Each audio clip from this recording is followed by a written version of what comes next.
This tutorial is an advanced look at the timing of elements. ScriptPRO automatically places elements in specific production schedules based on the timing that is configured.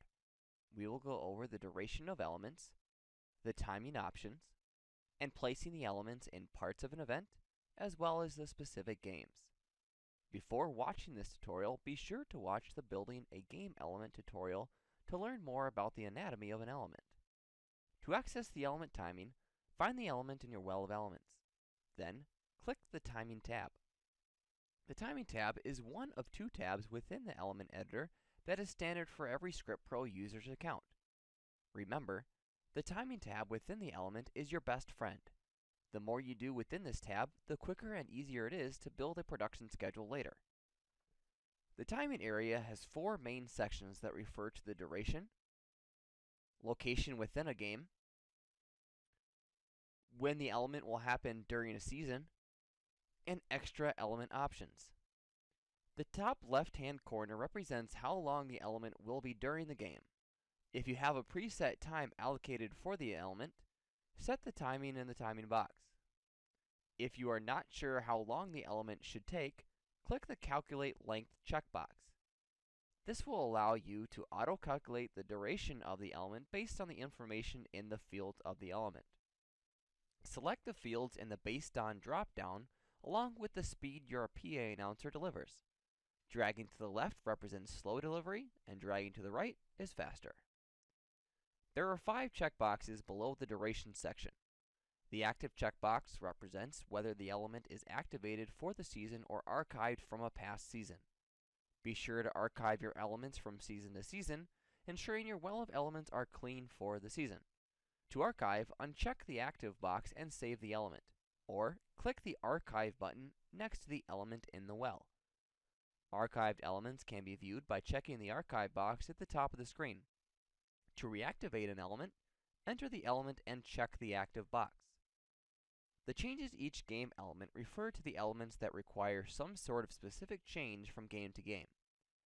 Examples of these elements include national anthem singers and starting lineups. Those will have names that will change from game to game. By checking the Changes Each Game box and saving, the element will be highlighted orange, informing of the requested change when building a production schedule. Ready for Use designates whether the element is ready to go into a production schedule or not. If you have not finished working on the element, uncheck the Ready for Use box. This will give the element a bright yellow highlight, letting you know you still need to finish it.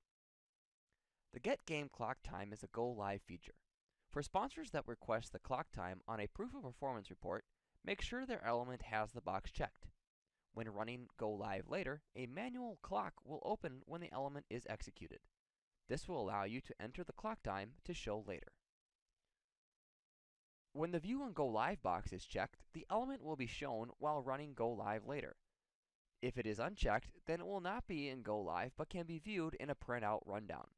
Examples of elements that would not need to be viewed on Go Live are game day prep elements, as they probably don't need to be seen by a PA announcer, but would need to be part of a printout rundown sheet. Once you have set the duration of the element, be sure to designate where in your games the element will end up. Elements can be placed within configurable time segments which are under a time frame. First, start by selecting the time frame. Time frame names can be changed, but are initially set as pregame, in-game, post-game. As happens, such as touchdowns in football and home runs in baseball, they are the game-driven elements that happen randomly during an event. And drop-ins, your basic fillers to be used during dead air time. For this example, we will choose in-game. Within each time frame are configurable time segments.